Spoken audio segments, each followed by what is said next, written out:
चरणम शरणम गच्छामि। मैं राधा रमन त्रिपाठी। आज मैं एक परम साहित्य की चर्चा लेकर बैठा हूँ इस वीडियो में। संक्षेप में हम 3 लोगों ने इस साहित्य को पब्लिश कराया। मैं, मेरी पत्नी अम्बू और नोएडा में रहती हैं डॉक्टर निशा। काफ़ी मेहनत के बाद ये साहित्य निकला। तो प्रथम पृष्ठ पर क्या है, ये 8 पृष्ठों का है और संक्षेप में इसमें सारी चीज़ों को समाहित किया गया है। तो पहला पृष्ठ है ये, P1 क्या है, P2 क्या है और P3 क्या है। ठीक है। दूसरा पृष्ठ जो है ये है पत्र करने का तरीका। तीसरा, परिवार के लिए पत्र कैसे करेंगे। ये देखिए, परिवार के लिए, परिवार की जितनी समस्याएं होती हैं तो परिवार के लिए है।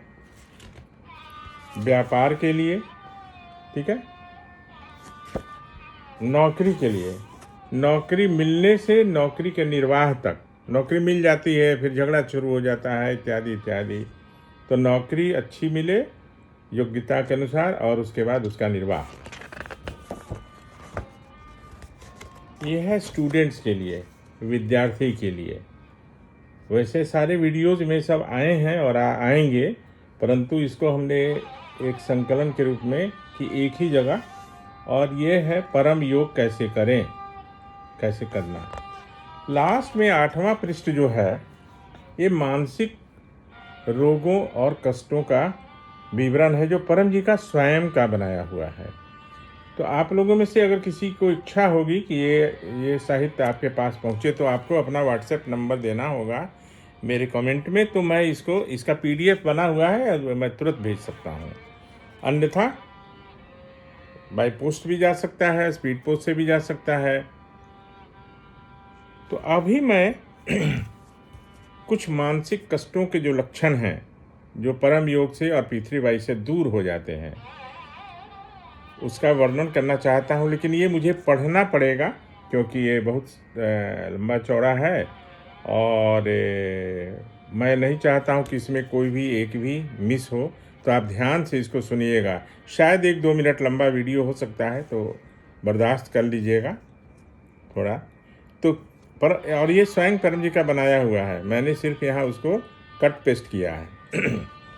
तो नींद नहीं आना, ये सारे जो मैं पढ़ूंगा वो सारे मानसिक रोग के लक्षण हैं, कष्ट के लक्षण हैं जो बिल्कुल दूर हो जाएंगे परम योग करने से।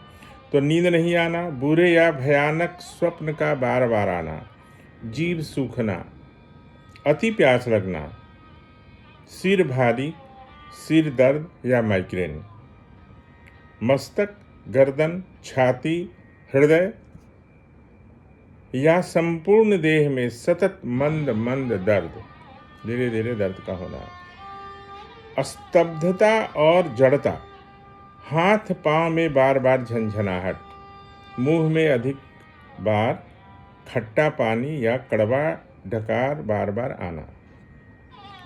अब दूसरा जो पैराग्राफ है, भोजन में अरुचि, भूख कम होते जाना, अपच या मंदाग्नि के कारण हृदय या गले में जलन, ठीक है। संदिग्ध व्यथा, व्यथा है लेकिन पता नहीं चल रहा कि क्या है, कब्ज, पतला दस्त, कलेजे की तीव्र धड़कन, दम घुटना, श्वास लेने या छोड़ने में तकलीफ,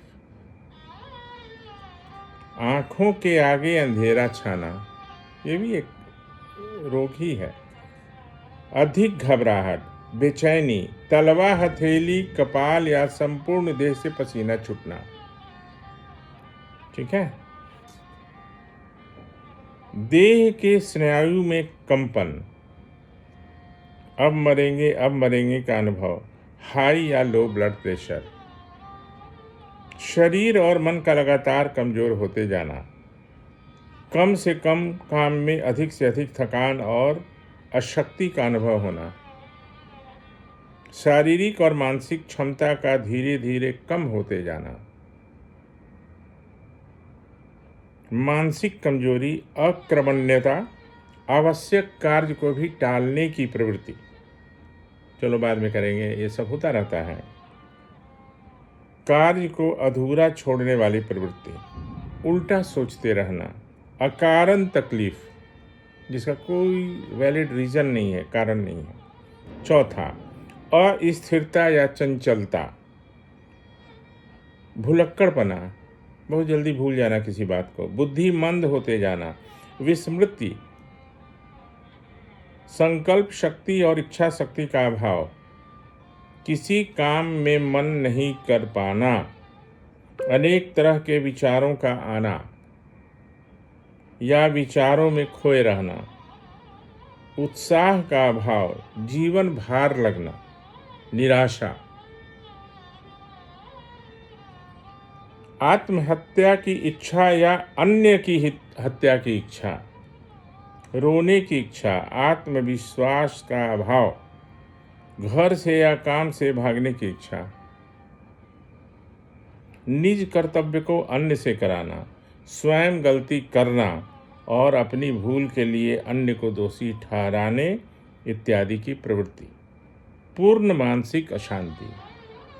अभी आगे और भी है। अपने आप को सब तरह से असुरक्षित अनुभव करना,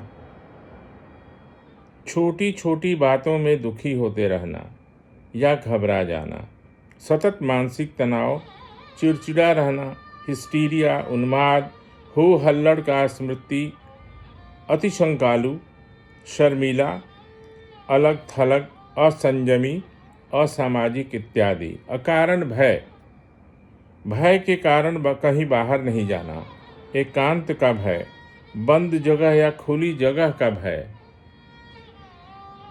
असहाय और अकेलेपन का अनुभव, एकाग्रता का अभाव, मन एकाग्र नहीं कर पाना, निश्चय नहीं कर पाना, देर से निश्चय करना, किसी भी काम को निर्णय लेने में बहुत देरी लगाना, जल्दी जल्दी निश्चय बदलना, गलत निर्णय लेकर बाद में सतत पछताते रहना, मन की अनिश्चित स्थिति, अव्यवस्थित चित्त। आठवां, अब क्या होगा सोचते रहना, व्यग्रता, उद्वेग, सतत दुखी होते रहना, मस्तक सूना पड़ना, मानसिक विकृति, परीक्षा या इंटरव्यू देने से घबराना, मंच पर आने से घबराना, बड़े आदमी के पास अपने विचार नहीं कह पाना, दुखद विचारों को नहीं चाहते हुए भी उनका मन में बार बार आना, अप्रिय अनुभव या घटनाओं को सतत स्मरण करते रहना। यहाँ रोगी अप्रिय स्मृति को भूलना चाहता है, परंतु ये अप्रिय स्मृतियाँ अपने आप ही उसके मन में बार बार आती है। व्यर्थ के कामों या बातों में अधिक लगे रहना,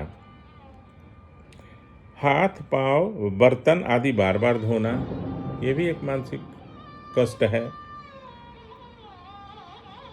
उन्हें बिल्कुल नहीं धोना, पूज्य को अपूज्य और अपूज्य को पूज्य मानना आदि। कहीं मैं मर तो नहीं जाऊंगा, कहीं कुछ हो तो नहीं जाऊंगा, हो जाएगा, ऐसा मेरे साथी क्यों होता है या होता रहता है, सोचते रहना इत्यादि। इंसोम्निया, न्यूरोसिस, डिप्रेशन, एंजाइटी, सभी प्रकार के साइकोसिस, सिजोफ्रेनिया, सभी प्रकार की फोबिया, मैनिया तथा अन्य असाध्य साइकोसोमेटिक रोगों के कुछ लक्षण ऊपर में दिए गए हैं जो मैंने अभी बताया। ये परम जी का लिखा हुआ है। आधुनिक मेडिकल साइंस में इन रोगों को कोई भी सच्चे इलाज, क्यूरेटिव रेमेडी नहीं है। इन रोगों से पीड़ित रोगी का मेडिकल परीक्षण करने पर कोई रोग सिद्ध भी नहीं होता है, परंतु इन रोगों में रोगी को अनेक प्रकार की महान पीड़ाएं होते रहती हैं। तो ये जो है, ये लिस्ट परम जी का बनाया हुआ है। तो ये परम योग से क्या लिखा है इन्होंने, कष्टों के लक्षण जो PY तथा P3Y से दूर हो जाते हैं। तो परम जी न करें किसी को ऐसी समस्याओं से, ऐसे कष्ट से गुजरना पड़े, लेकिन अगर हमारे जानने वालों को में किसी को भी इसमें एक दो भी लक्षण हों और अनेकों को अनेक लक्षण होंगे तो उनको बताया जाए और परम योग ही करना है। 3 से 5 मिनट का ही समय इसमें जाएगा और वो दूर हो जाएगा। तो आज का बस इतना ही, इतना कहते हुए आपसे विदा लेता हूँ। अधिक से अधिक लोगों को ये बताइए, बहुत काम की चीज़ है। और फिर दूसरे वीडियो में मैं खूब अच्छा एक अनुभव बताऊंगा। चरणम शरणम गच्छामि।